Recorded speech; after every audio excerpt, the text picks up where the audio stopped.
Agora ao vivo aqui pelo...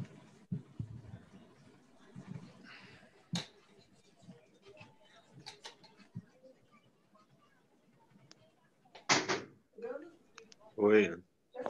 Oi, Bruno.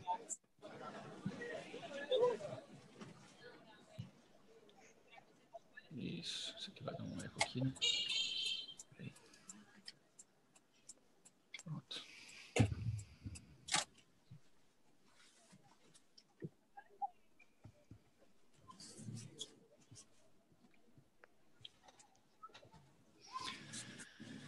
Beleza, gente.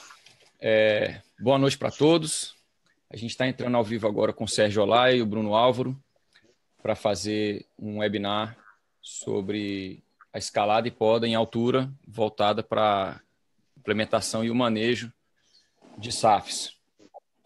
O Sérgio já vem há algum tempo trabalhando com o Ernest e estudou com ele, fazendo essa implementação.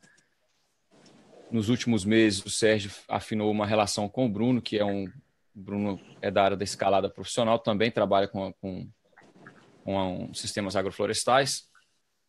E aí os dois juntos estão desenvolvendo várias técnicas de segurança e para otimizar essa questão da poda. Muitas vezes a gente vai fazer uma implementação de uma agrofloresta em algum lugar e a gente tem que aproveitar o que tem ali. E esse aproveitar o que tem ali muitas vezes significa aproveitar o que é podado das árvores, aproveitar as próprias árvores como estratificação daquela floresta. Em vez de cortar tudo e começar do zero, a gente tem essa opção de fazer o manejo inicial. E, obviamente, com 2, 3 anos de agrofloresta, se você fizer o serviço direito, você já vai estar tendo que fazer um manejo com motosserra, escalando e subindo em algumas árvores, né? Então, a ideia de hoje, deixando bem claro para todo mundo, não é ensinar ninguém a fazer isso por conta própria, até porque um webinar online a gente tem algumas limitações, né? É de dar uma ideia para vocês de qual o tipo de segurança que é necessária, de quais são as técnicas, do que é possível ser feito. E, obviamente, a partir desse conhecimento, o ideal seria que vocês buscassem um contato com o Sérgio e com o Bruno e afinassem aí esse contato para poder aprender como fazer isso propriamente, né? Eu vou passar...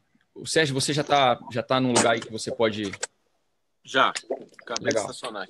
Vou passar a bola para o Sérgio, para o Bruno. Vou só explicar para vocês como é que vai acontecer. O Sérgio vai fazer um compartilhamento da tela dele e ele vai passando algumas fotos e tal, e vai fazer a apresentação dele primeiro. Acredito que na sequência a gente faz uma apresentação curta uma apresentação um pouco mais curta também do Bruno.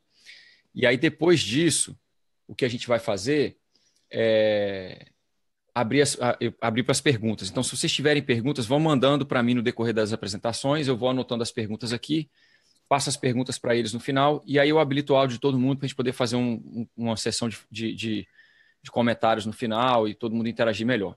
Tá? A apresentação deve durar em torno dos dois juntos, em torno de 1 hora, e aí no final a gente se junta aqui para comentar um pouquinho. Sérgio e Bruno, muito obrigado pela presença de vocês.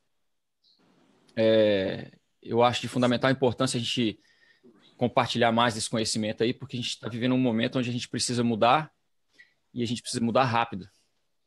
E as pessoas que, como vocês, já estão vivendo a mudança, elas têm um papel fundamental em mostrar para as pessoas que a mudança ela é relativamente simples, basta você começar. Muito obrigado pela participação de vocês, tá? Muito obrigado aí, Eurico, por para a gente estar apresentando o nosso trabalho aí, e é isso. Obrigado. Sérgio, vou deixar com você então, tá? Obrigado pelo convite, oportunidade, e é muito importante realmente a gente mudar a cultura da produção de alimentos, né? E todos esses problemas ambientais, né? Aqui no Brasil, ou é seca, ou as cidades estão inundadas, e tudo isso está muito ligado com a nossa relação com o solo, né? E as árvores são as únicas que podem reverter essa situação de descompactar o solo e de filtrar a água doce, né? Então nós estamos incentivando todo mundo a plantar árvore numa densidade muito grande, e por isso a importância de podar, né, de entender os benefícios da poda e tirar até um pouco desse preconceito contra a poda, contra a motosserra, né? Porque isso é uma dinâmica natural da floresta, né? Nós estamos fazendo, claro que numa intensidade maior por conta da degradação, né, que está. Mas o importante é a gente entender que todas as florestas têm, em algum momento, esse tipo de situação de uma árvore grande que cai, um galho que cai, né, uma árvore velha que cai, o vento que derruba. O distúrbio o distúrbio faz parte da sucessão natural, né? Faz parte, exatamente. Legal. Sérgio, então a gente começou com um pouquinho de atraso, quase 30 minutos de atraso. Desculpa. Vou só pedir... Já tá gente entrando com pergunta aqui, legal. Gente, eu vou anotando as perguntas, a gente no final aborda elas, tá? Sérgio, só para você ficar antenado, você e o Bruno, vamos tentar fechar em mais ou menos 1 hora, se passar um pouco não tem problema, para a gente poder dar tempo de responder as perguntas do pessoal no final, tá? Tudo bem. Vamos lá, toca aí que a bola está com você. Muito obrigado. Tá. Tudo bem, vamos lá. Eu quero mostrar uma foto que talvez seja a mais emblemática, né? Para começar, essa foto é basicamente o que nós estamos procurando. Dá para ver? Então, eu podei uma árvore que estava envelhecida, que morreu, é um tamboril, né? Uma orelha de macaco, como se chama-se popularmente também em algumas regiões, e a gente cobre o solo de tal forma, né? Como se a gente estivesse passando um creme na pele, né? O solo é um sistema vivo e a gente está protegendo do impacto da chuva, do pingo da chuva e do próprio calor do sol, quando é direto, não é benéfico para os seres que vivem no solo. E depois a gente usa a madeira nessa quantidade,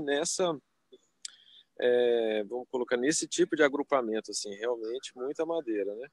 Então, essa foto para mim é a mais importante, que a primeira vez que eu vi isso, eu fiquei impressionado de como que a gente pode produzir solo e acelerar a recuperação do solo, né? E, portanto, da saúde das plantas, se a gente colocar madeira assim. Então, a poda é isso.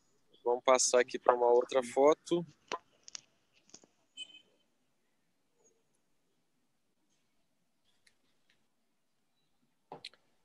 Então, eu vou colocar aqui mais algumas fotos para mostrar a importância, né? Isso a gente estava plantando uma bananeira e depois a gente usa a madeira desta forma, né? São alguns exemplos de como... E depois a gente cobre a madeira com o material, folhas, a grama cortada, a palha do milho, né, que foi plantado também, só para as pessoas poderem entender o porquê de se plantar tanta árvore, né? E também estamos buscando árvores que normalmente não têm um valor econômico no mercado, mas que são muito valiosas, talvez até mais, para poder criar solos, né, com madeira que vai apodrecendo, vai ciclando os nutrientes e vai ficando terra preta, terra de floresta, assim. Agora tenho mais um exemplo de uma situação. Aqui, por exemplo, o Bruno está bem alto aqui, né? Quer dizer, dá para ver essa foto? Aqui é a foto do Bruno na fazenda. Dá para ver que é uma árvore muito alta, né? É um marinheiro. Eu fui lá hoje vê-la e acabei esquecendo o celular, mas ela já está se recuperando, ela já está cheia de folha verde. Algumas árvores são incríveis, né? No poder de rebrota. E dá para perceber a luz que entrou aqui, né? De baixo já dá para ver, de baixo já dá para ver a sensação de clareira, né? E aqui nós vamos organizar esse material todo que desceu. O Bruno fez algumas pranchas que eu posso mostrar aqui. Também. Isso foi em fevereiro, né? É. Então aqui, ó. Então a rebrota é bem rápida. Eu vou mostrar aqui como que ficou um pouco, né? Aqui é umas pranchas que a gente tirou. Tá vendo? Uma madeira bonita. Aí como que já o sol tá entrando, né? E aí todo o material que desceu. Então a importância, e aqui são fotos um pouco antes da gente organizar o material, né? Os galhos enormes que desceram, e aqui antes da poda.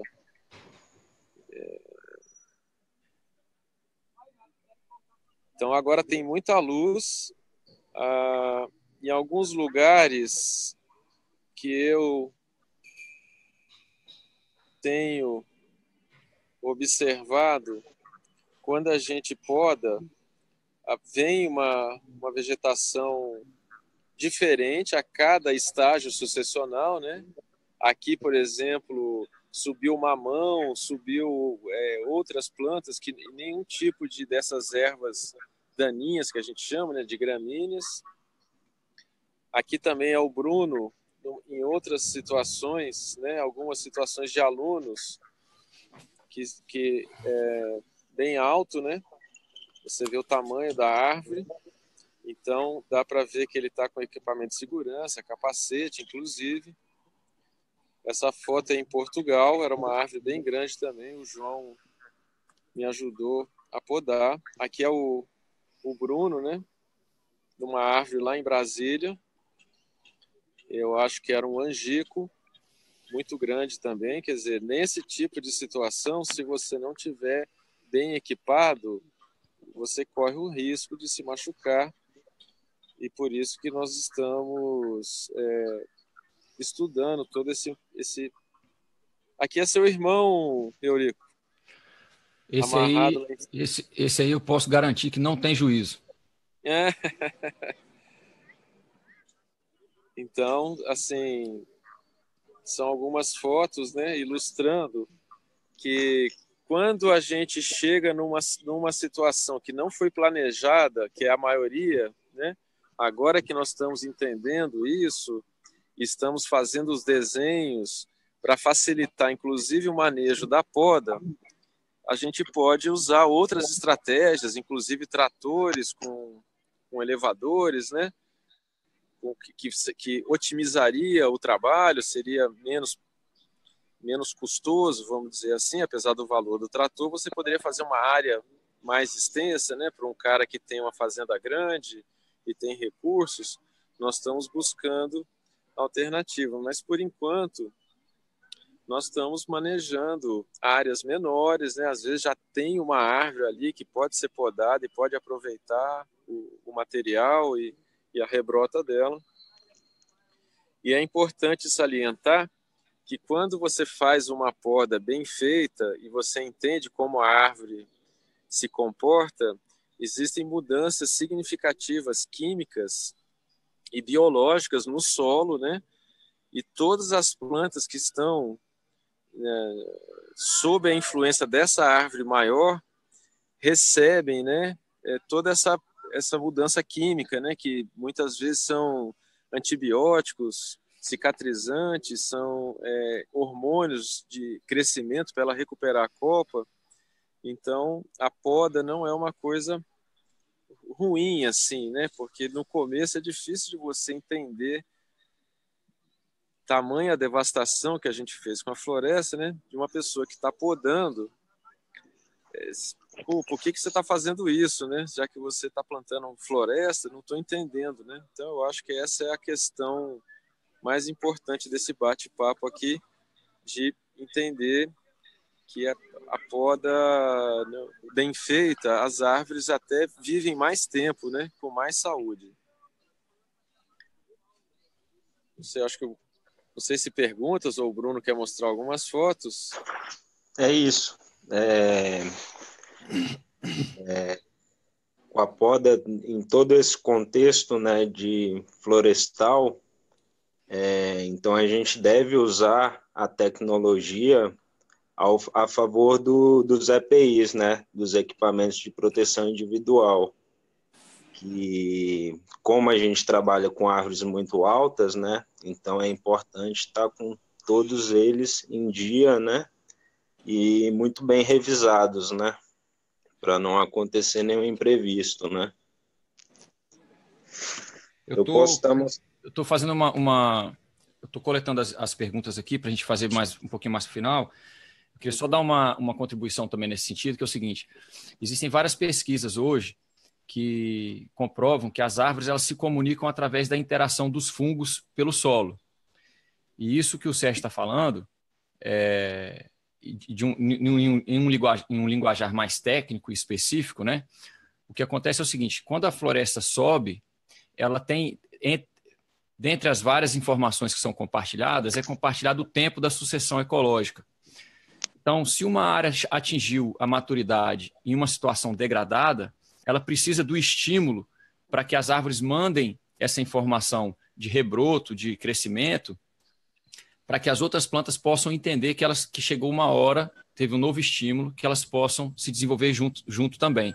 Essa é a dificuldade da gente interagir com uma área que já foi degradada, porque ela armazena naquele conjunto ali uma informação de maturidade, mas é uma maturidade degradada. É preciso o estímulo para trazer um novo contexto, onde a gente possa, então, trazer a regeneração daquela área. Brunão, você quer fazer um compartilhamento aí de tela? Manda brasa. Vou mostrar algumas fotos aqui do dia a dia aqui também dos trabalhos. Quando você compartilha aí, eu vou só compartilhar aqui uma pergunta que fizeram aqui, Sérgio. Tem alguém perguntando se você faz zazen. Saiu... o Adriano, né? O Adriano morou no templo lá comigo. Eu vi a pergunta dele aqui. Eu tenho feito na floresta trabalhando, Adriano. Eu ia falar isso. Quem escutou, saiu. No carnaval hoje. Eu fiz um retiro lá em Pirinópolis e fiz um pouco, mas eu não tenho feito mais sistematicamente como a gente fazia quando morava junto, né? O zazen dele agora é assim, ó, ele sobe uma árvore de 20 metros com a motosserra funcionando, o vento batendo. Se ele não tiver presente no momento, ele cai. Esse aqui é o zazen do Sérgio agora. Porque eu tô com um problema no quadril, mas eu gostaria de voltar a fazer. Vou ver se eu conserto isso aí. Então, aqui foi uma foto que o Sérgio mostrou. Eu vou colocar a sequência dela, que a gente organizou a matéria orgânica em curva de nível. E atrás da curva de nível, depois veio o plantio de café que o Sérgio, o xará do Sérgio lá, realizou depois.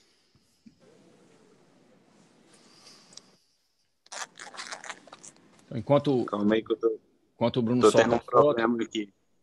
Vai lá, enquanto você solta a foto, eu vou conversando aqui. Eu tenho visto as perguntas, as árvores não, na sua maioria, claro que pode ter uma exceção, não precisam de nenhum produto para cicatrizar. Elas têm uma química natural que fazem isso, porque elas passam por esses processos, né? E elas tiveram que aprender. Inclusive, algumas árvores a gente não pode podar muito junto o galho do tronco, porque essa química é tão potente que ela pode entrar para dentro do tronco e fica aquelas feridas. Quando o cara corta o galho muito junto do tronco, ele não dá espaço para que a árvore possa cicatrizar, né? Em alguns estados no Brasil já é até proibido usar esses produtos que se usavam, né, para cicatrizar a árvore assim. Então não é necessário usar nenhum produto. É importante a motosserra estar bem afiada, né? As ferramentas bem afiadas, e não deixar lascar a árvore. Só isso, né? Não sei se deu para ouvir a pergunta, a resposta. Eu vou complementar também, Sérgio. Nesse caso, com relação à poda, o que acontece é o seguinte,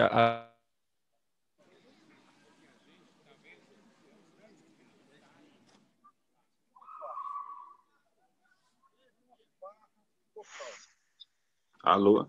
Para aproveitar ao máximo nesse nível lá. E aí, eu ia fazer esse garoto superando a outra coisa. Tá. Alô? Com relação... Pode postar aí, Bruno. Acho que deu uma falhada aqui para mim, travou um pouco. Então, para continuar o corte reto que você falou, eu vou postar uma foto aqui para justificar o que você estava comentando. Não é o ângulo do corte, é a distância mínima que você tem que deixar do galho para a cicatrização não entrar dentro do tronco, né? Vamos ver. Que é respeitar a crista, né? Que é a parte de baixo. E respeitar o colar, que é a parte de cima, né? Isso. Do corte. Então, isso é uma paineira? Essa é uma paineira, né? Me falaram que a paineira não é muito boa de poda. Não aguentava muito bem a poda. Fizemos essa poda respeitando bem esse limite de crista, colar, não deixando toco, sobressalente, e ela está reagindo bem à poda. Está rebrotando, deu flor. Então, é mais o tratamento que você dá, né, a amolação na motosserra, do que... Essa foto está muito boa, porque uma árvore que tem espinho, se você não tem esse material, também dificulta um pouco, né? Então, mesmo árvores que têm assim, uma forquilha, que você pode subir sem o material, às vezes o tipo de... tem muito espinho, ou um angico também, uma árvore ruim, assim, você se rala todo, né? O ideal é você ficar longe da árvore, amarrado na corda, na fita. Então, essa foto é bem ilustrativa, né? Uma paineira bem ilustrativa. E foi bem complicado mesmo, porque com o equipamento eu conseguia me manter longe, né? Então, com a caneleira, com a roupa espessa, com a calça espessa e a camisa espessa, eu conseguia encostar no tronco sem me ferir. Então, é um trabalho bem meticuloso, né? Eles estão perguntando aqui, normalmente eu deixo 20 centímetros, mínimo, quando eu tenho dúvida, né, do poder de cicatrização dela. Então, 20 centímetros está muito bom para poder deixar entre o corte e o tronco, né? Eu acho que com 20 centímetros você não vai ter problema. Estão me perguntando também aí, Eurico, sobre o óleo, né? O óleo que se usa para lubrificar a corrente, a gente usa um óleo mineral, mas pode-se usar um óleo vegetal também. Para as árvores, esse óleo não é ruim, porque as árvores absorvem gás carbônico, né? O óleo ele é mais prejudicial à saúde de quem está trabalhando com a motosserra do que propriamente com as árvores, né? Claro que você acaba sujando um pouco, assim, mas é muito pouco, assim. O óleo fica bem diluído, assim, né? Não chega a ser um problema impactante. O problema é quando o óleo não é de boa qualidade e realmente é um óleo assim que já foi usado, né? Muitas vezes a pessoa usa o óleo do carro quando trocou o óleo do trator, e esse óleo é pior ainda para o trabalhador que está com a motosserra, né? Mas para a árvore o impacto do óleo não é tão grande. Você pode procurar um óleo vegetal, né? E a tendência seria a gente, dentro da fazenda, produzir esse óleo com mamona ou com girassol, alguma coisa assim, e buscar isso para também a gente ficar um pouco mais independente dentro da propriedade, né? Se a gente pudesse produzir esse óleo. Então, desculpa, eu tive um problema aqui, na verdade a minha internet caiu toda, eu achei que eu tinha perdido a reunião e consegui voltar, vocês ainda estavam aqui, o que é ótimo, né? Se por um acaso, só dando um alerta, se a interrupção de internet para alguém, usa o mesmo link e volta, a reunião vai continuar, tá? Tá.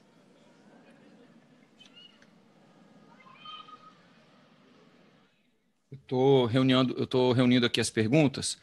Tá. Eu estou vendo aqui também que o Maurício e o Rafa fizeram algumas... eu estou coletando elas aqui. Vai lá. Deixa eu só completar o lance do óleo. Você tem que usar um óleo que é para alta temperatura e atrito, né? Normalmente um 1540, um 1040.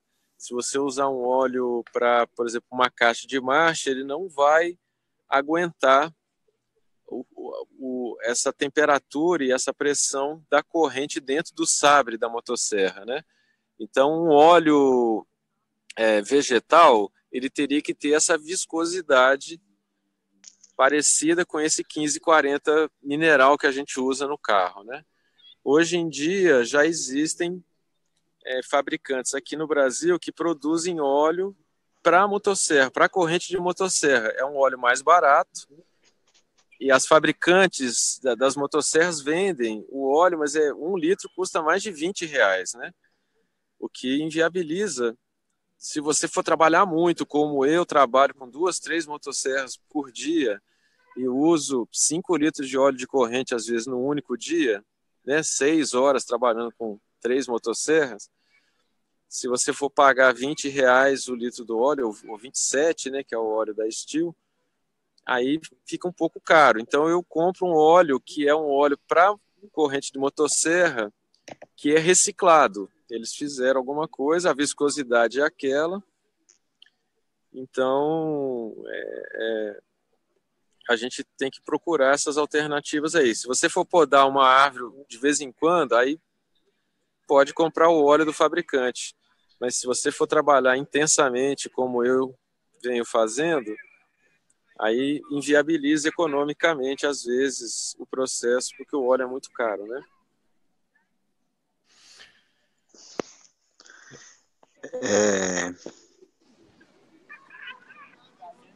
Vou mostrar aqui uma foto do aproveitamento da madeira também, que a gente colocou e fez curva de nível.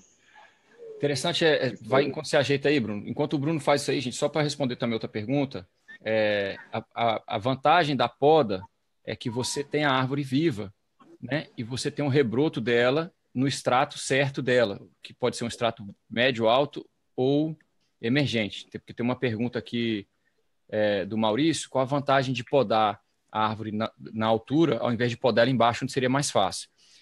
A diferença é que quando você faz uma poda em altura, Maurício, você está respeitando a estratificação da floresta, ela vai rebrotar dentro da estratificação dela. Quando você poda ela embaixo, ela pode voltar, ela rebrota, como é o caso do eucalipto e outras árvores que vão rebrotar várias vezes, mas às vezes não é o que você quer, então isso aí depende do contexto. E eu acho que essa pergunta tinha uma outra, deixa eu ver aqui.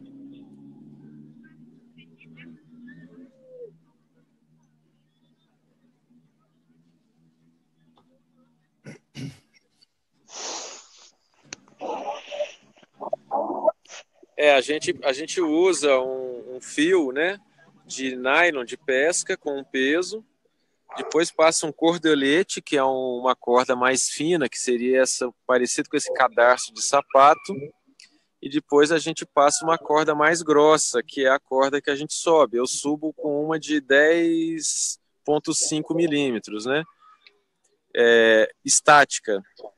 Existem cordas dinâmicas, semidinâmicas, né, e estáticas. Eu prefiro subir numa estática porque a dinâmica tem uma elasticidade e quando você vai colocar o aparelho, você faz um pouco mais de força numa corda dinâmica. Eu uso a dinâmica para minha segurança, caso tenha alguma coisa e eu tiver uma queda, aí é importante que essa corda tenha essa elasticidade. E para subir, eu prefiro uma corda mais grossa, de 10 ou 13 milímetros, que é mais confortável de subir e é uma corda estática também. Não é bem corda, né? O termo técnico é cabo, né? Que são cabos de escalada ou cabos que se usa em barcos, né? A vela, assim. A corda é uma coisa que não tem a mesma qualidade desses cabos, né? Que são cordas, claro, mas que a gente tecnicamente chama de cabo. A outra pergunta que eu vi aí é com relação ao calendário, né? Muitas vezes a gente não consegue respeitar a melhor lua ou a melhor fase do ano, né? Então a gente tenta, para aquelas árvores mais importantes economicamente, respeitar. Mas se você tem café com teca, você tem que priorizar talvez a entrada de luz para o café naquele momento que você colhe, e talvez não seja o melhor momento para a teca. Então você sempre tem um pouco desse problema. Então você dá prioridade para aquele produto que você tem ali, que está pagando as contas naquele momento, né? Para colher a madeira, quando for colher mesmo, o ideal é colher na lua nova, né? Nos meses que não tem R, que geralmente são os meses aqui na nossa região, aqui no Rio de Janeiro, quando chove menos, né? No inverno, o metabolismo está mais lento, a seiva está mais lenta dentro da árvore, e na lua minguante para nova, tem menos água dentro da árvore também. Então ela vai apodrecer menos, vamos dizer assim, ela tem chance de ficar com estado de madeira por mais tempo, né? Sem o tratamento, vamos dizer assim. Complementando, gente, a comentário do Sérgio, o pensamento é o seguinte: o impacto que a Lua tem é o impacto da gravidade. Quando a gente está na lua cheia, a quantidade de seiva na árvore é maior. Quando a gente está na lua nova, como o Sérgio falou, a quantidade de seiva é menor, porque tem menos, a gravidade não está tão grande, puxando para cima a seiva, né? E aí, junto com isso, é o que o Sérgio falou, a questão do inverno. Os meses sem R são os meses do inverno, ou seja, o crescimento é menor, né? Só para ficar aí o técnico. Né? Tá. Deixa eu responder a pergunta da Adriana sobre legislação, né? E eu vou aproveitar e responder uma outra pergunta que foi feita aí. Cada estado tem uma legislação e, às vezes, dentro do estado, você pode ter diferentes abordagens no município, né? Então, a gente tem que procurar isso no estado que você está e fazer. Por enquanto, para quem está começando, nós temos que pensar que é uma lavoura com árvores. Enquanto você não tiver muita experiência, não é recomendado você entrar numa mata que está em recuperação e fazer o manejo, visto que nós temos muitas áreas degradadas, né? E que a gente pode recuperar. O ideal seria você podar as árvores que você mesmo plantou, para que você entenda antes de querer entrar numa mata, mesmo uma mata secundária, assim, né? Que está eu levei mais de 10 anos para poder me sentir à vontade para fazer esse manejo. Então, vamos pensar primeiro, quem ainda não tem experiência, né? Quem tiver experiência já pode querer trabalhar também numa matinha que já está se recuperando espontaneamente. Mas o ideal é você pensar que nós não estamos numa reserva legal, nem numa APP, e nem numa área de preservação, né? De nenhum tipo. Nós estamos numa lavoura, saindo de um pasto, de um gramado, de uma área muito degradada, estamos plantando árvores e, consecutivamente, nós vamos podar essas árvores para poder criar esse ambiente de madeira no chão e luz e toda essa dinâmica que a floresta tem, né? Então, não é recomendado pessoas que não têm muita experiência com sistemas agroflorestais começarem a querer manejar um ambiente que já tenha árvores, né? O recomendado é você fazer uma horta, essa horta vai virar um pomar e esse pomar vai virar uma floresta e aí você pode manejar. Claro que... Oi. Desculpa te interromper, porque a gente tem duas perguntas, né? A questão primeira questão da Adriana, que ela comprou uma terra que já está toda florestada, né? Está toda com mata. E ela está interessada em saber como que ela pode manejar para poder produzir também. E tem também a pergunta do João, que é em relação a como tornar produtiva uma mata secundária que já está em recuperação. Então, as duas caem nesse contexto que você colocou aí agora, né? De como que as pessoas que já chegam num lugar ali, elas precisam interagir. Eu vou deixar você responder, mas eu diria assim, se você está com dúvida, chama alguém que possa te ajudar. Mas eu vou deixar o Sérgio responder aí. Tá, a Adriana falou que comprou uma fazenda, uma área que é toda mata. Aí você tem que dividir, né?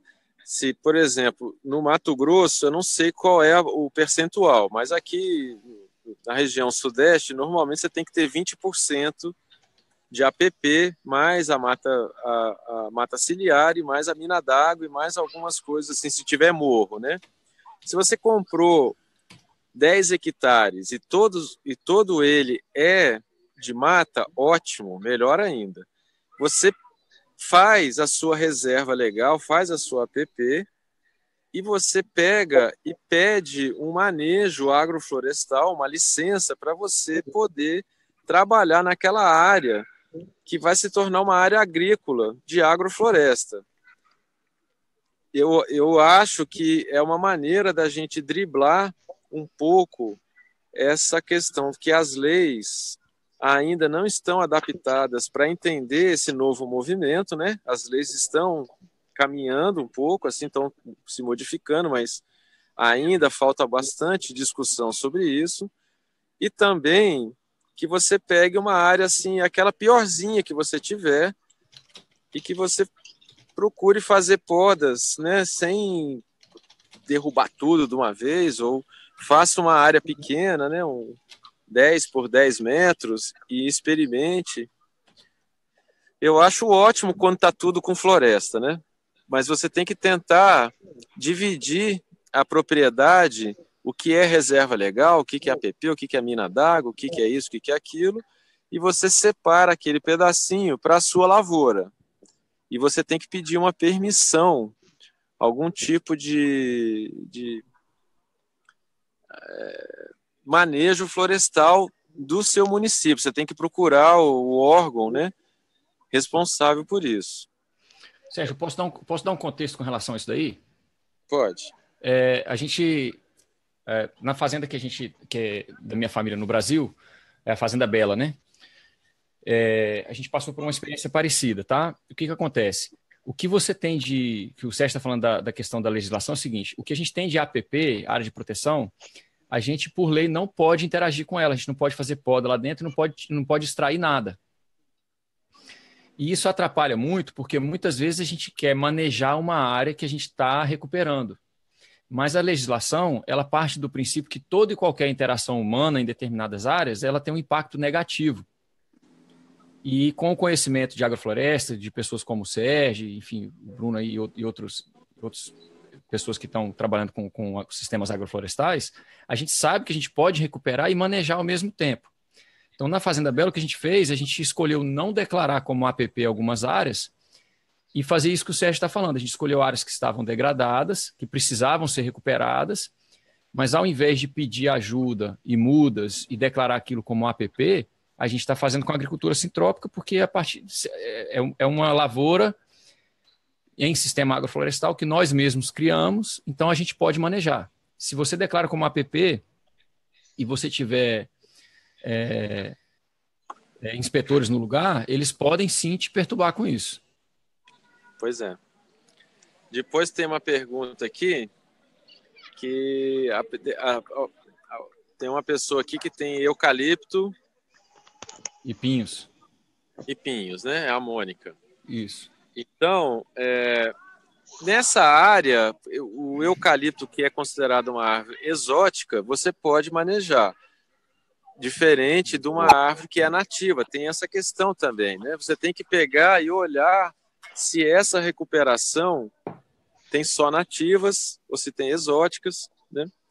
E a densidade de cada uma. Quer dizer, não sei se aqui no bate-papo a gente vai conseguir tirar todas as dúvidas com relação a isso. É uma questão muito mais da interpretação da lei e do próprio fiscal, né, do que propriamente sobre o assunto que a gente quer falar aqui. Com relação ao óleo de motosserra que eu uso, da corrente, ou no local que vende motosserra, ou numa casa especializada em óleo, você pede, eu compro um que é MVR, ou MRV, alguma coisa, eu não me lembro assim a marca, né? Mas em lojas que vendem motosserra, ou lojas que vendem óleo, né, para caminhão, para trator e tudo isso, você pode encontrar galões de 5 e de 20 litros. Então, eu procuro sempre usar esse óleo, que ele é um pouco melhor, e o desgaste do motor da motosserra, da corrente, do sabre, depende muito da qualidade do óleo também. Então, Sérgio, só respondendo a pergunta também, aqui eu estou tendo uma experiência com eucalipto e daí eu estou pegando a área que já veio as nativas embaixo, né? Então tenho aroeira, baru, caju, várias nativas, então eu estou tirando os eucaliptos, fazendo a queda controlada dos galhos, quando tem árvore nativa embaixo, quando tem queda livre, derruba, fazendo o corte da madeira, levando para as áreas degradadas. Aí eu tenho um trabalho para levar, porque lá eu não tenho a matéria-prima. Então, eu uso essa matéria orgânica na área degradada e lá na onde eu tirei os eucaliptos, eu controlo a rebrota para futuramente usar ela para a nativa que eu liberei o espaço. Tá, ótimo. Então está sendo bem interessante aqui, talvez resolva o caso essa pergunta também. Esse comentário do Bruno responde também uma pergunta que foi feita aqui sobre quais são as árvores que são usadas para a criação de solo. Vou deixar vocês dois comentarem, né? Porque normalmente a gente usa muito o eucalipto para essa questão de produção de biomassa. Aqui, tem uma pergunta aqui específica sobre quais as espécies de árvores que são usadas no desenho de áreas para regeneração, né? E quais são as árvores mais usadas para esse fim, que é de produção de solo. Tá. Então, nós usamos basicamente 2 tipos de árvores. Aquelas que crescem muito rápido e que não toleram poda, mas que crescem muito rápido. Por exemplo, uma embaúba cresce muito rápido, uma trema cresce muito rápido, um guapuruvu ou um paricá, para quem mora mais aí no norte, cresce muito rápido também. Nem todas vão aguentar voltar na poda. Então, a gente pega e planta numa densidade muito grande para podar e ela não voltar. E depois, existem árvores que podem ser podadas 2, 3 vezes por ano. A gliricídia é uma exótica dos Andes que aguenta muita poda depois que ela atinge uma certa idade. A leucena também é uma árvore que aguenta muita poda. O urucum aguenta muita poda. Tem uma árvore no interior de São Paulo que o pessoal chama de babosa, aguenta 2 podas por ano também, cria muita massa. O próprio eucalipto, né, você pode podá-lo assim radicalmente embaixo 7 vezes e ele aguenta rebrotar. Então a gente está buscando árvores que conseguem, o flamboyant aguenta a poda, você poda, ele rebrota. Árvores que crescem muito rápido, como agora essa moringa, né? Você pode podar, ela aguenta também.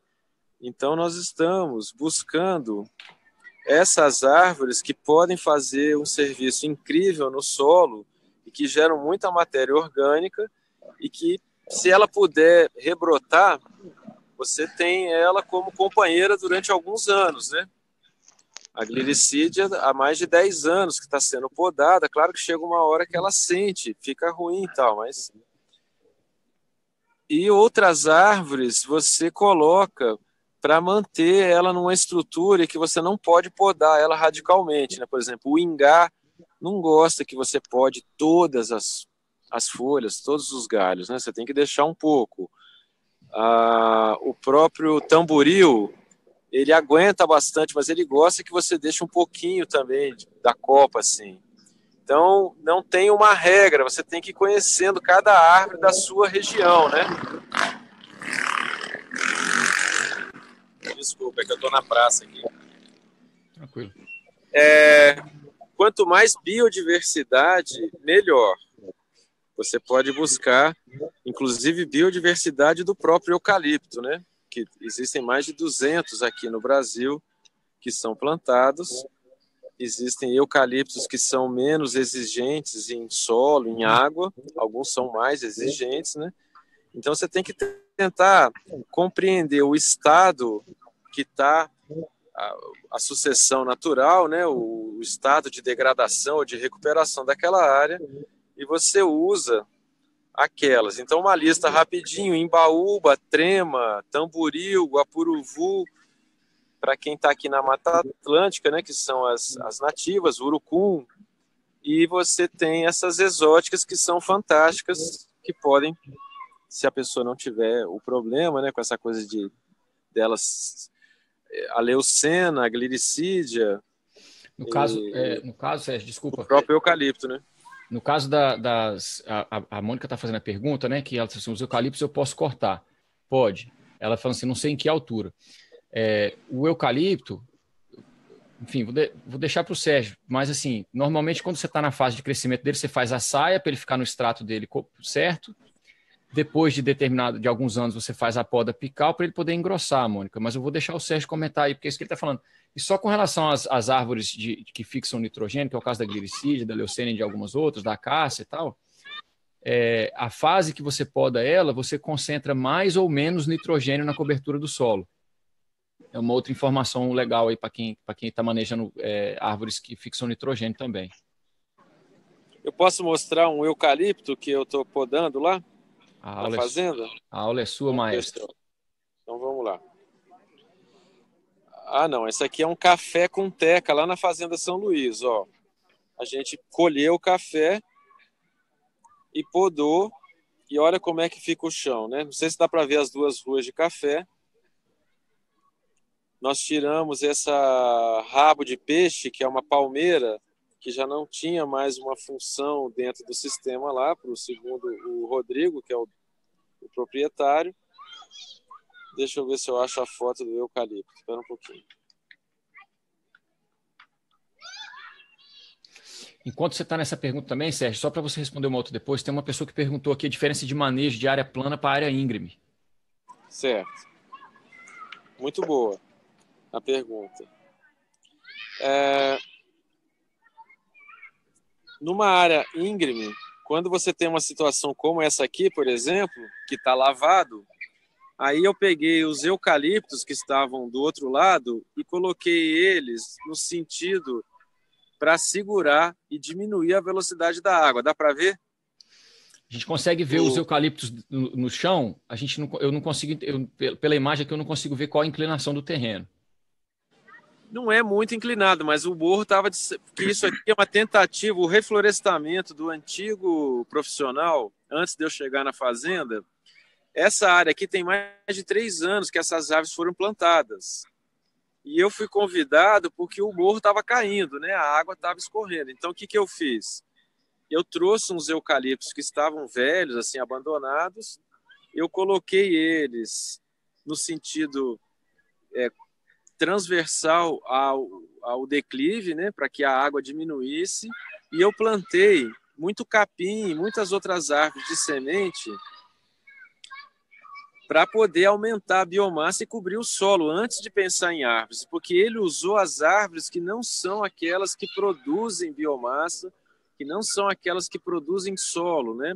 Ele na cabeça dele, eu acho que ele pensou assim, quando elas estiverem grandes, elas vão estar assim, mas só que elas, ao crescerem, não conseguem fazer esse trabalho porque elas não são dessa fase de acumulação que a gente diz, né?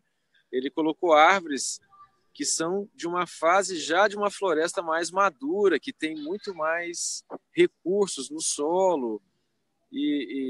Né? Então, elas ficaram aqui 3 anos, fora que ele trouxe as árvores muito grandes e nos potinhos muito pequenos. Quando eu tirei uma do solo para ver, a árvore tinha 3 metros para cima e estava dentro de um vasinho de plástico de 20, 30 centímetros no máximo, né? O que dificulta muito o trabalho da raiz. Depois que ela enrolou lá, ela perde um pouco um hormônio apical que tem na raiz também.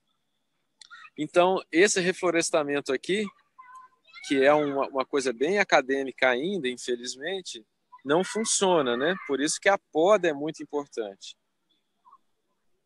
Deixa eu ver se eu até tenho uma foto dessa área. Depois. Eu tenho em Morra aqui, Sérgio. Deixa eu colocar aí para ver. Tá, coloca aí. Que foi aquela que a gente fez na Fabi.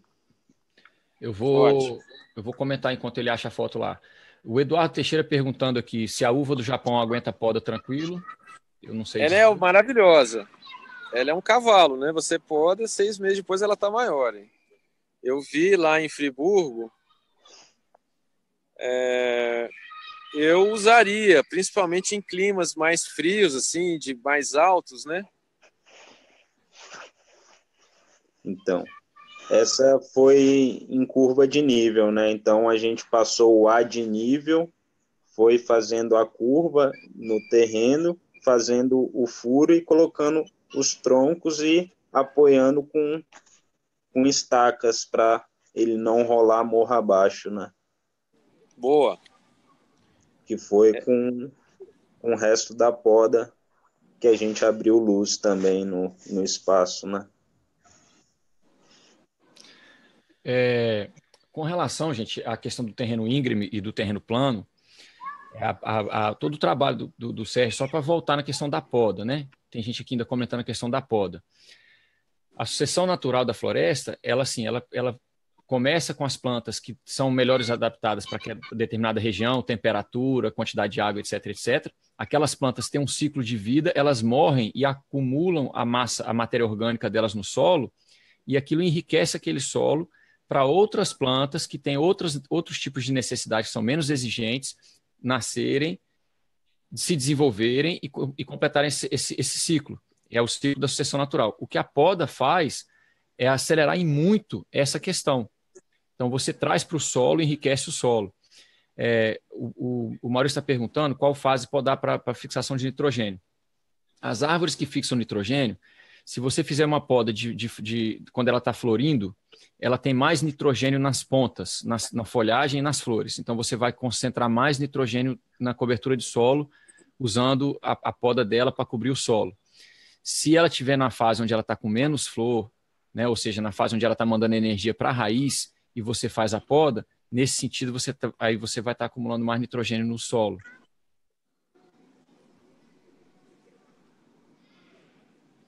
Aqui tem uma pergunta do Tiago, Sérgio. A área íngreme, porém, já existe uma vegetação nativa.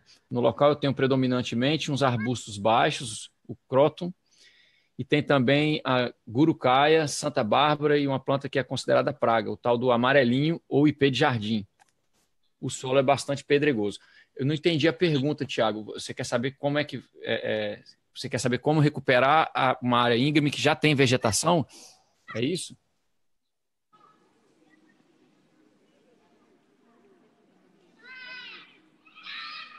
Estamos esperando aqui a pergunta do Tiago. Bruno, se você quiser seguir compartilhando... O Rafa Lima perguntou sobre a adaptação da motosserra para podar bananeira. Os sabres mais antigos não tem na cabeça dele, lá na ponta, uma roldanazinha para poder melhorar a estabilidade da corrente, né? Então você tem que ter um sabre que não tem essa rodinha lá na ponta, que eu esqueci o nome agora. Como é que a gente pode chamar? É uma roldanazinha para você poder... É tipo uma guia, né? Que você tem lá na ponta da motosserra. Então você tem que ter um sabre que não tenha isso. E depois o Ernest adaptou uma capa para a fibra da banana não voltar dentro aonde a corrente passa no motor da motosserra. Se você conseguir, eu não tenho o desenho, não tenho o protótipo. Hoje eu passei o dia todo podando banana e até estava procurando esse protótipo também, né? Sérgio, vou fazer um pedido aqui. Eu acho que talvez o Bruno ainda tenha algumas imagens para compartilhar com relação às técnicas. Vamos dar uma corrida nessas imagens para a gente já está chegando mais ou menos a uma marca de 1 hora. E aí a gente apresenta o que tem para apresentar e fica por conta de responder o restante das perguntas. Então eu posso mostrar alguns equipamentos e forma de subir que a gente utiliza, né? Lembrando as pessoas, gente, por favor, tá? Não considerem isso aqui uma aula para sair fazendo tudo sozinho, não, tá? Uma das primeiras coisas que o Sérgio e o Bruno passam na aula é que não se faz nada disso aí sozinho no meio do mato. Depois eu tenho mais umas fotos para mostrar também, só para fechar aí. Então vamos. Isso é ideia, né? Para a pessoa ter ideia do equipamento que a gente utiliza. Boa. E já ir se familiarizando com os equipamentos, né? Perfeito.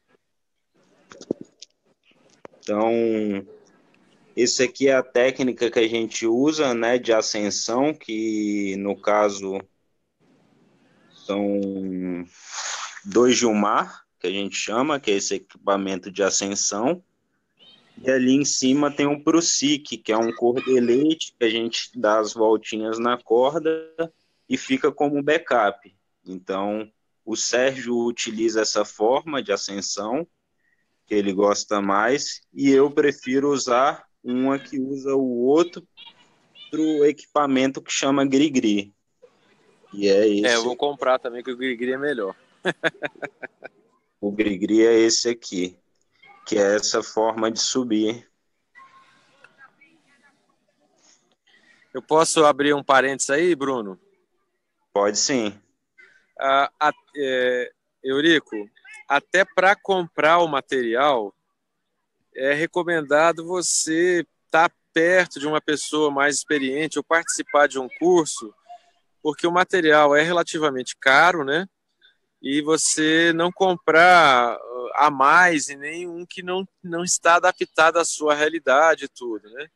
Então, quando a pessoa vem para o curso, eu falo para ela, não compra nada não, a gente vai emprestar o material para você, você vai experimentar vários tipos de materiais, e aí você vai ter uma noção melhor para você fazer a compra. Porque não é fácil você comprar uma coisa que você não entende, e muitas vezes, aqui no Brasil em particular, a pessoa que vende também não entende, né? Então ela não pode te ajudar. Na Europa, quando você entra numa loja para comprar material, geralmente a pessoa é um escalador, ele é treinado, ele conhece, ele entende a sua dificuldade e ele pode te orientar. Mas aqui no Brasil, até para comprar uma corda, se você não tem experiência nenhuma, eu não recomendo você comprar. Eu gostaria, assim, eu posso depois, em particular, ou no momento de um curso, ou no workshop, da gente falar sobre o material, que é uma coisa bem particular para se comprar, porque são caros, né? O par desses Gilmar custa mais de R$500, uma corda custa mais de R$700, né? Cada mosquetão de boa qualidade custa R$50. Quer dizer, se você for comprar tudo, você pode gastar facilmente uns R$3.000, o que não é muito barato, né? Bem caro. Então a gente também recomenda que a pessoa que ainda não tem experiência, até a motosserra, qual é a primeira motosserra que você deve comprar? Compra uma que é pequena, que dá para você subir na árvore, mas que dá para você trabalhar embaixo também. Então, assim, a compra do material de segurança, de EPI e as motosserras, para quem ainda não tem o contato direto com alguém mais experiente, eu recomendo procurar essa pessoa mais perto, ou participar de um curso, ou organizar um curso e convidar o Bruno, ou eu, ou outra pessoa, para poder não comprar errado, né? Porque é ruim você comprar e depois, eu não uso tanto, né? Não faz sentido eu ter isso aqui e fica com a coisa, só para ilustrar, né? Com Deixa certeza. eu mostrar aquela foto, Bruno. E tem vários, mostra isso aí. Só para complementar, e tem vários equipamentos que às vezes é melhor você ter uma cordinha igual o Prusic, é melhor você ter um Prusic do que ter um ferro. O Prusic dá para fazer vários funções, né? Dá para fazer a função do Jumar, da Ascensão, dá para fazer a função do Grigri. Então Pois bem é, se interessante você esse vai... conhecimento e ter o contato com quem entende, né? Exatamente, pois é. É mais fácil, né? Às vezes você pode economizar nesse quesito também. Então essa é a foto, só para finalizar, essa é a foto com a ascensão do Grigri, né? Pode ver que o Grigri está na minha cintura, no elo da cadeirinha, e na minha mão direita o ascensor de punho, né? O Jumar, o estribo e todo o EPI, né? Capacete, calça, de pano, Caneleira, a luva. caneta, a luva, a bota de bico de aço, né? E é isso. Deixa eu mostrar aquela foto, então, que é assim... Chega a ser engraçado, mas é importante, né? Então a gente, no mato, né? Vai equipado até os dentes para poder, às vezes, longe é importante também, né? Às vezes você está longe do carro, o carro não consegue entrar no meio do mato, longe da sede, então você tem que levar desde água, uma fruta, material para fazer um curativo, né? Às vezes um radinho para você poder se comunicar com a sede se for muito longe, gasolina, óleo, material para você consertar se der um problema com a motosserra. Então é muita coisa que você leva para o campo e às vezes é distante. E essa experiência também é importante, que chega lá, faltou uma lima, perdeu um parafuso, você perdeu o dia de trabalho, tem que voltar e gastar um tempo, né? Então tudo isso vai assim, com a experiência você vai melhorando, né, e levando esse profissionalismo para a área lá, que eu acho que é bem legal.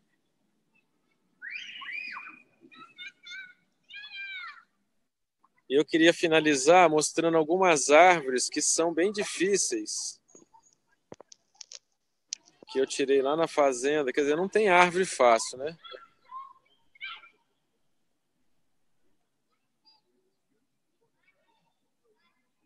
Mas vamos ver aqui. Então esse é um angico, eu usei uma escada para poder passar a corda. Eu não confio na escada, eu só usei a escada para passar a corda. Tá vendo como é o caule da árvore? É difícil de subir numa árvore dessa, principalmente porque ela estava bem grande já. E aí eu já estou lá em cima, eu não usei a escada, eu subi pela corda, né? Eu já podei a cabeça da árvore, você vê que é uma árvore grande. E aí também é uma corda amarrada para o galho não cair, porque essa aqui é a área do café, lá daquele lugar que eu mostrei na foto anterior. Então dá para ver que tem uma corda amarrada no tronco. Eu vou passar a motosserra ali e ela vai ficar pendurada. Eu tenho uma foto desse nó bem nítida, Sérgio. Deixa eu compartilhar ela E para aqui dá para ver, né, que eu estou pendurado na árvore e todo o problema quando você está podando acima da sua cabeça, a quantidade de pó que vem, o perigo do galho vir para cima de você. Então é importante ter a experiência. Pode mostrar, Bruno.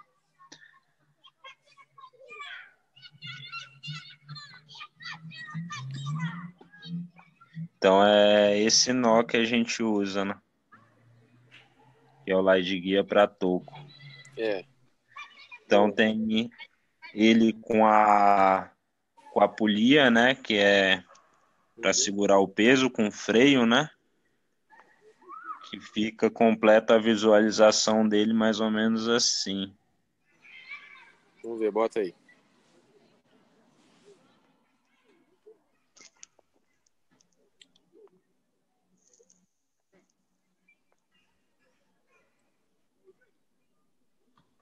Essa.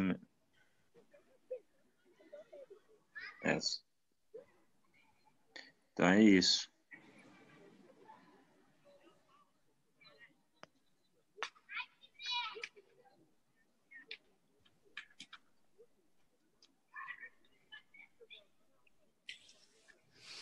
Então, Sérgio, você quer compartilhar mais alguma coisa aí?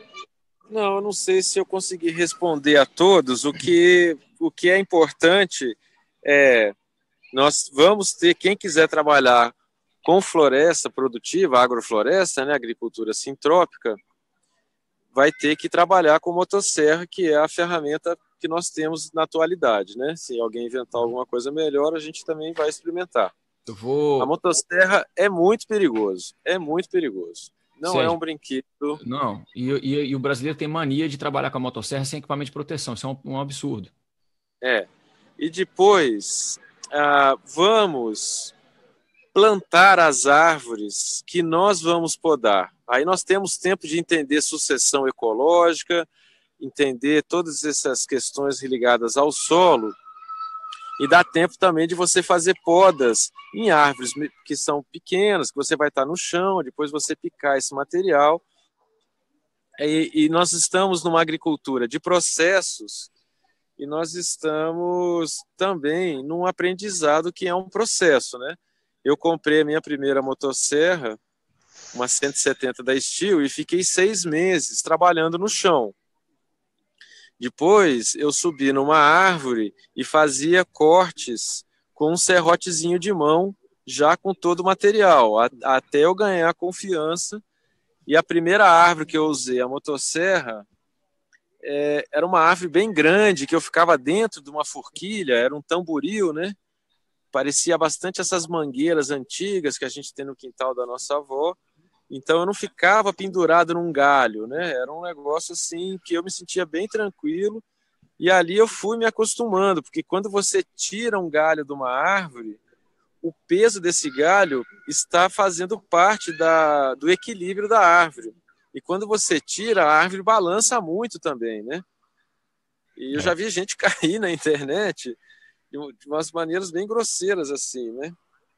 Eu fiz poda aqui, numa área aqui de 5.000 metros quadrados, que a gente está fazendo uma SAF aqui, em árvores relativamente baixas, por dentro da forquilha, e mesmo assim passei aperto.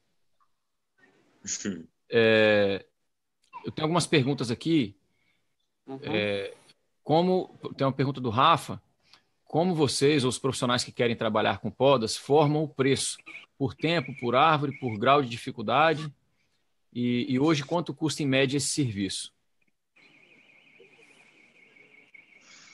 Então, eu estou tendo bastante essa experiência aqui em Brasília, porque eu estou com empresa, né, de poda em altura, e a gente está aprendendo muito. A gente está preferindo cobrar pelo serviço em si, porque a gente está dando destinação de trituração da poda, retirada do local, está fazendo móveis também. Às vezes a árvore é boa, já poda e faz um móvel para o jardim ali. Então depende muito disso, né?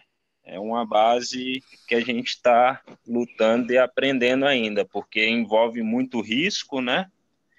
É um risco físico, né? E outra coisa que envolve é desgaste, né? De equipamento, motosserra, igual eu peguei aquela barriguda lá, foi desgaste de roupa, corda, então tem que contar muito esses detalhes, né? Tem uma pergunta que vai nesse Pode sentido custar do Rafa. caro, né? Vamos falar assim, é um serviço caro porque a demanda cresce, e profissionais assim como o Bruno, né, que estão, e o parceiro dele aí em Brasília, na qualidade que eles estão fazendo, são poucos, né? Tem pessoas que cobram. Eu tinha dificuldade de trabalhar fazendo poda urbana, por exemplo, porque tinha profissionais que cobravam assim R$ 35 para podar uma árvore, né? E aí fica difícil, porque R$ 35 é o que é o gás de gasolina para chegar na árvore, né? Então, nós temos que valorizar esse profissional como o Bruno e o Caio, que estão fazendo isso, e dependendo das circunstâncias, É o Caio Macedo, pode custar muito caro, né? Pode custar muito caro, porque se você vai podar na casa de uma pessoa, a árvore está em cima da casa, tem toda uma situação, você tem que ter muita técnica para você não quebrar o telhado e outras coisas assim. eu não tenho. Outra pergunta, tem um material na internet disponível que a USP de São Paulo e também a Universidade de Curitiba tem um material, se você colocar lá, poda de árvores, mas é sempre num contexto urbano. Não tem muito material ainda sobre podas em sistemas agroflorestais, né? E é muito difícil também da gente generalizar, porque cada árvore, ela tem um jeito de você podar, né? Então, nós estamos falando de mais de 1.500 árvores, assim, diferentes, pelo menos, e que seria... O Ernest falou uma coisa para mim quando eu perguntei qual é o segredo. Ele falou, eu matei muita árvore. E não tem jeito de fugir dessa lógica, né? Eu também... Tem uma coisa, Sérgio, que você compartilhou comigo num bate-papo nosso e acabou não ficando gravado, que foi a questão que o Ernest coloca para... Tem gente que tem que pedir licença até para mexer com braquiária. Como é que é essa história? Como é que é? É porque você falou para mim que o Ernest uma vez falou para você, ó, tem gente que não tem conhecimento nem para manejar nem braquiária, tem que pedir licença até para quando essa palavra agrofloresta e a floresta, né? E claro, jovens assim querem desbravar a floresta, querem manejar e ver, e já estão com aquele pensamento assim, agora eu vou fazer uma floresta produtiva e tal. Mas o que ele recomenda é que a gente deve pedir permissão, né, licença, para entrar na braquiária e começar a trabalhar ali. E mais uma vez, repetindo, né, a gente podar as árvores que a gente plantou. Crescem rápido, hein? Uma embaúba cresce 4 metros por ano, hein? Um tamboril cresce muito rápido também, então dá tempo, em 2 anos, para você se familiarizar com a motosserra no chão, para você se familiarizar com esses processos, né, de sucessão ecológica, estratificação. Então, se você tiver uma área degradada, vamos recuperar essa área antes de entrar na floresta. E só depois de 10 anos... com muitos professores, eu não tive só o Ernest como professor, eu tive muitos outros bons professores, né? O pessoal do Mutirão Agroflorestal, a Patrícia, o Rodrigo, o pessoal da Fazenda São Luís, que eu coletei muita semente, e ele tinha uma experiência assim, de como podar, ele só não gostava de subir lá em cima, né? Então, assim, foram 10 anos aprendendo, né?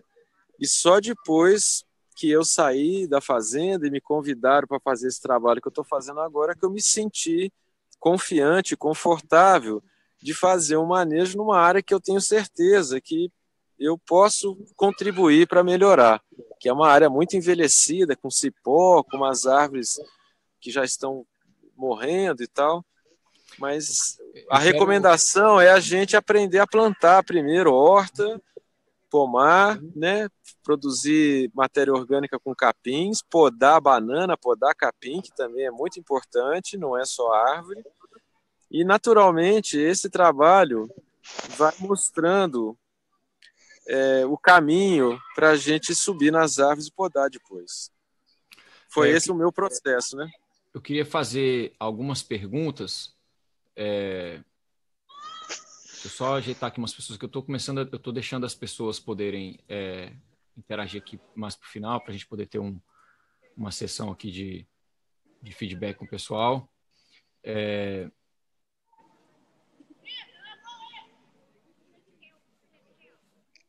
Tem umas perguntas aqui, ó. Por exemplo, foram várias pessoas, Sérgio e Bruno, que perguntaram sobre o material didático. Não é bem uma pergunta, é mais um comentário. Eu acho que nesse contexto específico de implementação e manejo de SAFs, por mais que existam fontes já disponíveis na internet, acho super válido vocês sistematizarem esse conhecimento de vocês, porque muita gente aqui no webinar hoje perguntou sobre essa questão, né, do material didático. A outra coisa que eu queria perguntar, muita gente perguntou sobre essa questão do calendário de podas, né? Então, por exemplo, numa escala comercial, se o calendário de poda é por espécie, se é pelo período do ano, se é pela lua, se usa agricultura biodinâmica, ou enfim, qual que é a frequência mínima de poda? Essa é uma pergunta que eu vou deixar para vocês responderem enquanto eu vou juntando as outras aqui. A gente está chegando ao final, gente. O pessoal que está assistindo, se tiver com dúvida, por favor, vai colocando aí que a gente vai respondendo, tá? Acho que nós podemos dividir as árvores em 4 grandes grupos. E tem árvores que você poda quando ela perde as flores, tem árvores que você poda antes dela florir, né? Você normalmente não se pode, é raro podar quando está com frutas, ou, né, que tá. Então, assim, eu tenho esse desenho, eu esqueci eu posso até depois compartilhar com a galera, eu posso postar no Facebook. Tem um desenho que, dependendo do tipo de árvore, existe uma época melhor para se podar. O problema é que, às vezes, na agrofloresta, você tem muito trabalho, né? E você, quando vai podar uma, você acaba podando todas, assim, né? Nem sempre o ideal a gente consegue fazer. Mas existe uma classificação de época de podar, dependendo de como que a árvore, que eu tenho dificuldade de gravar os nomes técnicos, né? Mas, por exemplo, se ela tem uma face apical e você cortar, ela não se desenvolve mais, tem umas que você corta, ela continua crescendo, né? Então você tem pelo menos uns 4 grandes grupos de árvores e que você podaria em épocas diferentes em relação, não à época do ano, mas em relação ao estágio que ela está com relação à flor, frutas, se ela caducifole vai perder, né? Tem sim, tem um calendário sim, eu não me lembro agora. E tem uma coisa, Sérgio, só desculpa a interrupção, tem uma outra questão, gente, que vocês não se esqueçam de que tudo isso que vocês estão perguntando é contextual. Depende do consórcio daquela agrofloresta, porque às vezes você tem determinadas plantas que estão no extrato mais inferior, que elas precisam que seja aberta a clareira para elas darem fruto ou para produzir. Então depende do consórcio também, não é uma regra geral, tá? Tá.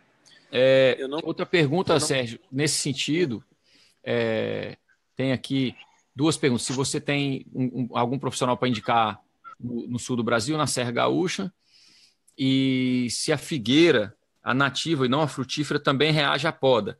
E junto com essa aqui também tem uma outra, que é se você tem dicas de leitura de árvore para quando você está fazendo o corte, para onde que ela vai cair. Tá. Não tenho, não conheço uma pessoa no sul para esse tipo de deve ter, né, com certeza, mas eu não conheço, assim, não tenho. Posso até pesquisar do mutirão agroflorestal. A figueira, se eu pudesse plantar em todos os sistemas agroflorestais, eu plantaria, porque ela é uma árvore incrível, né? É que é muito difícil de reproduzir ela por semente. Eu tentei plantar distaquia, não tive muito sucesso, apesar de na literatura falar que ela pega por estaca, né? Talvez eu tenha colocado num lugar muito seco. E ela rebrota bem. Ela é uma árvore incrível. E é uma árvore que dá muita matéria orgânica, né? Então... Só uma pergunta com relação à figueira, Sérgio. Ela não, aquela questão quando ela cresce muito, as raízes laterais que ela joga por cima do solo não são um problema para a SAF, não?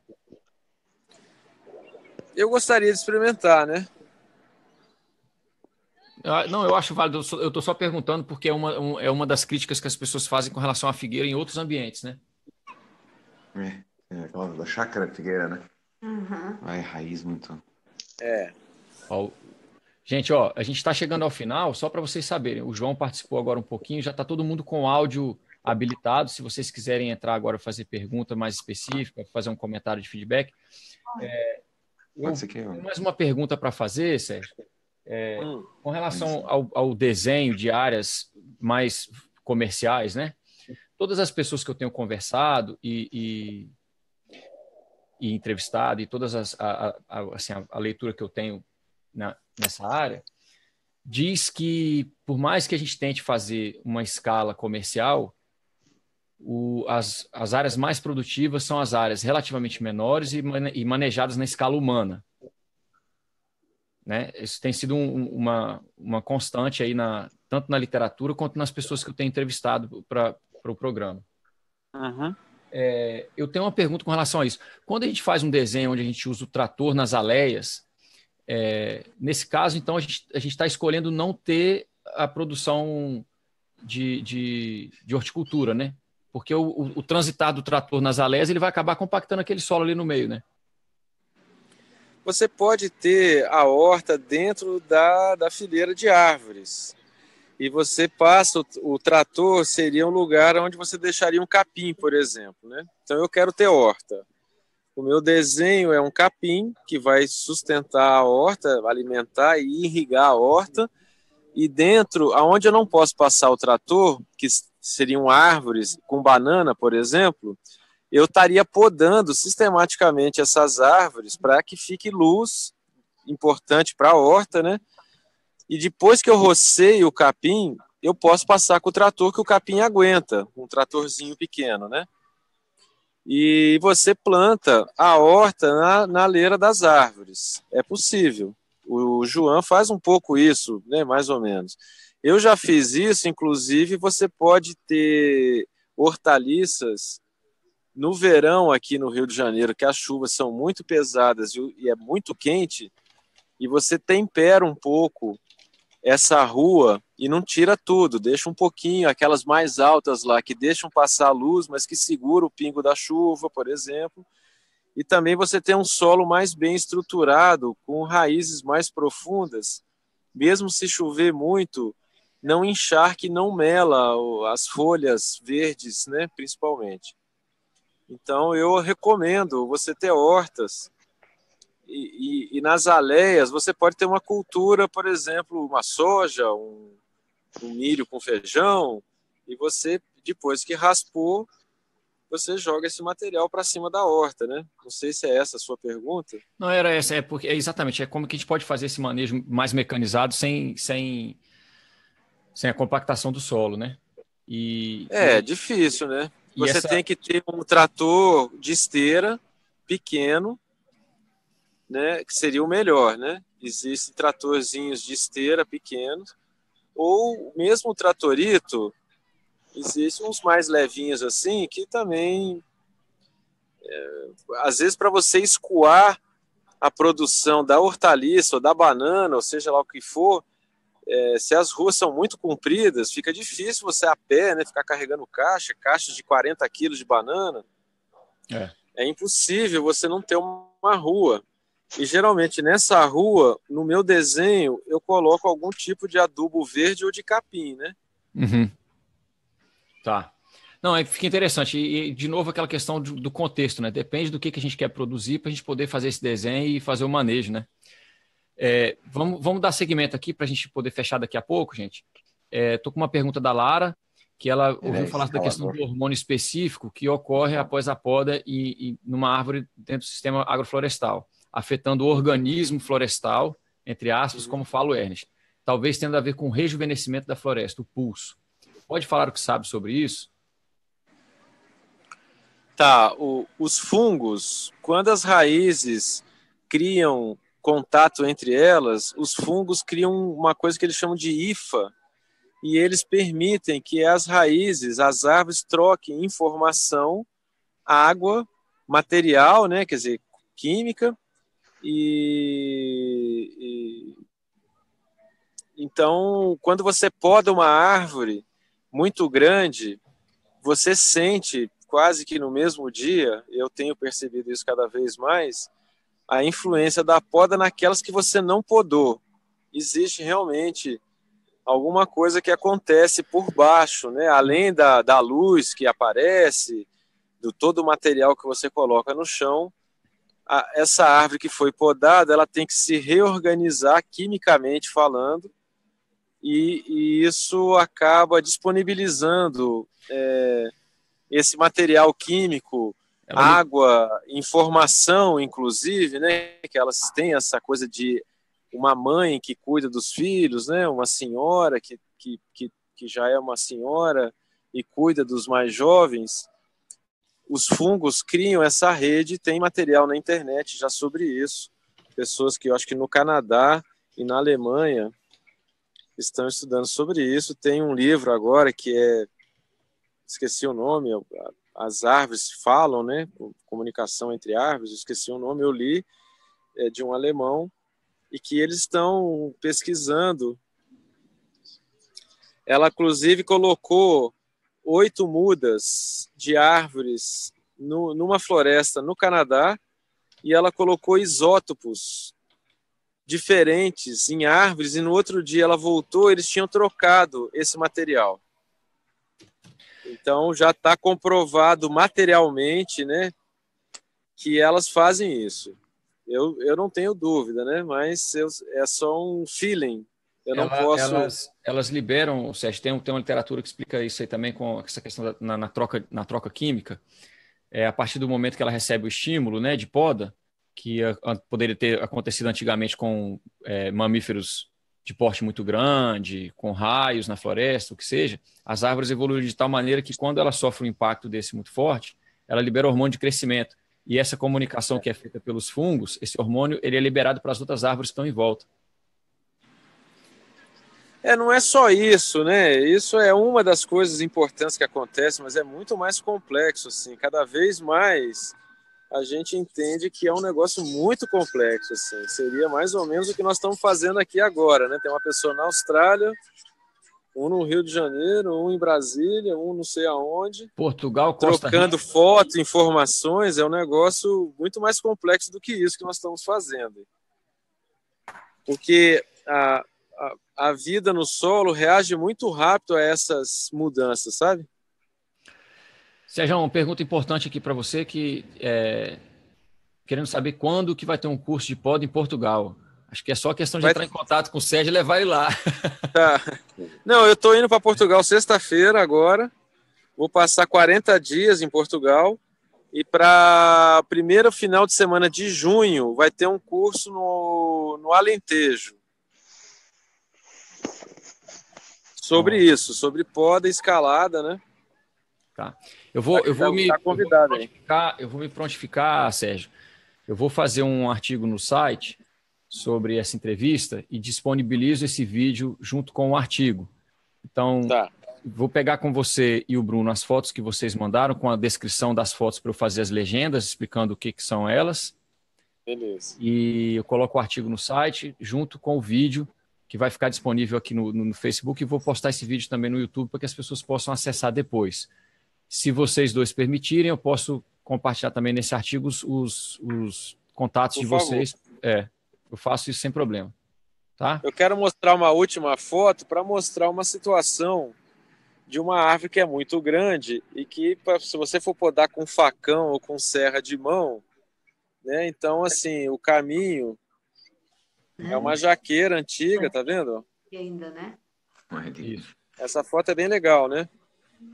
Ela estava toda invadida de cipó. Quando a gente cortou, ela estava muito doente. A gente fez uma poda drástica. Agora vamos ver se ela vai rebrotar. E mesmo com frutos, nós decidimos e usamos todo esse material para fazer horta, para poder fazer os canteiros. Né? Jaqueira. É uma jaqueira antiga com mais de 50 anos. Então, como que você vai podar uma jaqueira dessa com facão, né? E como que você vai subir com a motosserra numa jaqueira dessa aí, e se tivesse já algo embaixo, você teria a técnica de não quebrar as coisas, né? Então é uma foto bem legal, mostrando assim. Legal. Gente, eu acho que eu estou bem disponível para consultoria pelo Facebook, sabe, de forma gratuita. Eu acho muito importante compartilhar o conhecimento, e eu sou assim bem generoso, né? O Ernest também é muito generoso nesse sentido. Eu acho que os animais e as árvores são muito generosas também. Quando elas aprendem alguma coisa, imediatamente eles passam para a comunidade, né, para que a comunidade fique mais resiliente. Então, eu acho que esse é um grande mudança de paradigma para a gente, né, que vive numa sociedade que não compartilha sem cobrar, né, ou sem querer aquela coisa do status também, assim, né, as universidades tá com um pouco eu acho que isso é uma bobagem, assim. Então, o que eu puder compartilhar e orientar, né, indiferente se vai ter um curso, se a gente vai trabalhar junto, assim como eu conheci o Bruno, que é jovem e que tem uma experiência com escalada, imediatamente eu quis fazer uma parceria com ele e dividir toda a experiência que eu tenho com ele. E ele também foi muito generoso comigo. Eu acho que isso, o webinar aqui e o Eurico também está sendo assim muito generoso de né, disponibilizar essa ferramenta incrível que é a internet para a gente poder se comunicar. Então, podem acessar a minha página no Facebook e a gente pode levar essas questões de uma forma mais minuciosa para cada um que eu não pude responder, ou que ficou dúvida, né? Eu estou totalmente disponível, é só entrar no Facebook e me perguntar, eu mando as fotos, eu respondo, eu tento fazer uma coisa mais individualizada, tá? Fica o recado aí. Fica aberto também minha página aí para algum contato, se tiver pessoas aqui de Brasília interessadas a participar de um dia de trabalho comigo aqui, para observar como é que é, também fica o convite. Eu vou organizar o conteúdo, então, um resuminho do webinar no artigo, com os contatos de vocês, e, enfim, mas fica a dica para o pessoal também que é uma vida de conhecimento, né? É importante também, apesar da generosidade, que a gente agradece, obviamente, é importante as pessoas também valorizarem com oportunidade de trabalho, até porque quanto mais difundido for o trabalho, mais a gente consegue multiplicar essa mudança tão necessária, tá? Eu agradeço, mas às vezes o cara tá lá no Rio Grande do Sul e ele quer comprar uma motosserra, não custa nada eu falar para ele qual que é a sua experiência, o que você vai fazer, então compra essa, não compra essa, assim, isso é um prazer assim, de poder colaborar, né? E é de fundamental importância, a gente vai deixar disponível o contato de vocês para as pessoas terem esse contato direto, eu faço questão de fazer isso. Gente, a gente está para encerrar, eu queria agradecer a presença de todo mundo, eu estou fazendo na semana que vem um webinar como esse, e onde eu estou convidando todo mundo, é gratuito também. Eu vou falar mais sobre a questão da água. Está na página do Impacto Positivo no Facebook também, as pessoas podem acessar por lá. E se vocês tiverem algum comentário final que vocês queiram passar aí para o Sérgio e para o Bruno, tem bastante gente agradecendo aqui, o João, a Mônica, o Ricardo, o Heitor, o Henry Ruiz, que está, acho que, se eu não me engano, na Costa Rica. Muito obrigado, Henri. Na Guatemala. Guatemala, né? Bastante gente agradecendo. Gente, a gente que agradece, a ideia é essa, o Sérgio é uma pessoa muito generosa, eu também tenho, assim, a minha missão aqui é de ajudar a espalhar o conteúdo, né? A gente vai ficando por aqui. Sérgio, muito obrigado. Bruno, muito obrigado. Manda um abração pro Caio. O Caio é parceirão do Osmani, que é meu irmão. Os dois são amigos de muitos anos. Estamos aqui na correria e na luta. É isso, a gente precisa, olha só, Renata dizendo que ficou muito bom. Muito obrigado, Renata, muito obrigado. Obrigado a todos aí. Boa noite. Agora, Bruno, falta só o Eurico levar a gente lá para a Austrália, para dar uns eucaliptos lá na Austrália. Então, olha só. Colorido, né? Eu estou fazendo uma área eu estou fazendo uma área aqui, só para o pessoal saber. A gente está implementando uma área bem legal aqui. Existe aqui uma área que já está com quase 2 anos, onde a Patrícia teve aqui, o Namastê já teve aqui, a Karen, que é filha da Hansi, já teve aqui também. E foi você que levou? Não, tem uma empresa aqui de um camarada chama Thiago Barbosa. Ele trabalhou na época com o Vitor. Aí, ó. O Vitor tá aqui dando aqui, ó. Traz eles, Eurico, aí, ó. A gente vai trazer, mas eu não vou trazer sem envolver o Vitor, não. Ele tá comentando aqui agora, o Vitão. Ó. Então, já tem um movimento bem legal. O Vitor tem essa fazenda, eu esqueci o nome dela, que é um nome aborígene. Fala o nome da fazenda aqui, Vitor, pra gente.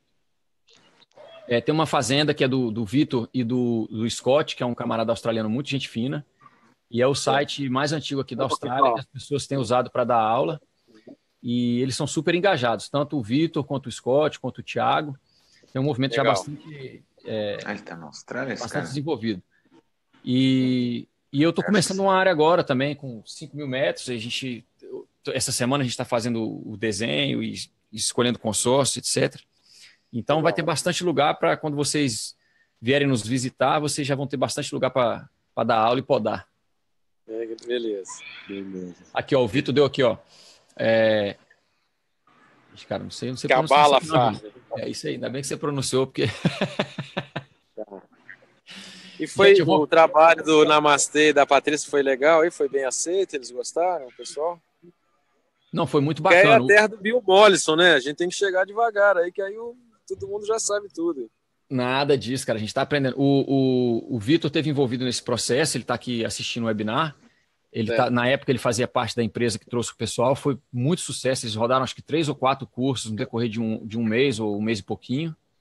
Legal. E a partir desse curso, já tem acho que mais uns 2 ou 3 lugares que começaram alguns talhões de terra usando a agricultura sintrópica. Então, assim, tem uma inércia, tem um embalo muito grande o movimento e, com certeza, esse conteúdo específico da poda vai ser super bem-vindo.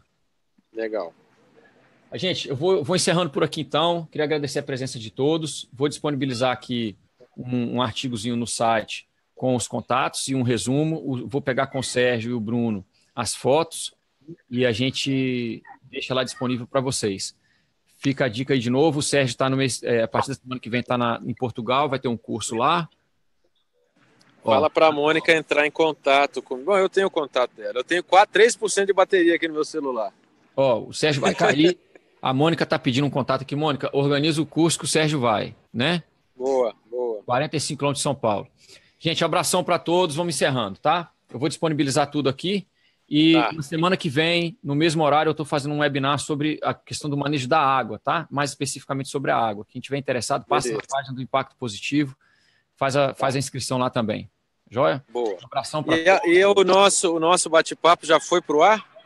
O nosso foi para o ar, já está no site também. Quem quiser escutar a entrevista com o Sérgio, tem uma versão de vídeo no YouTube para as pessoas que estão mais no movimento. Tem uma versão de áudio também. Já está na página do podcast no site euricoviana.com.br para fazer download gratuito também. Tá joia? Então, muito obrigado. Vamos ver se eu tiver... Boa noite. Obrigadão, um abraço. Obrigadão, Bruno. Obrigadão, obrigado, Eurico. Valeu, Bruno. Obrigado. Valeu, galera. Obrigado. Prazer aí, mais uma vez. Valeu. Tamo junto e misturado. Vai acabar minha bateria. Tchau. Tchau.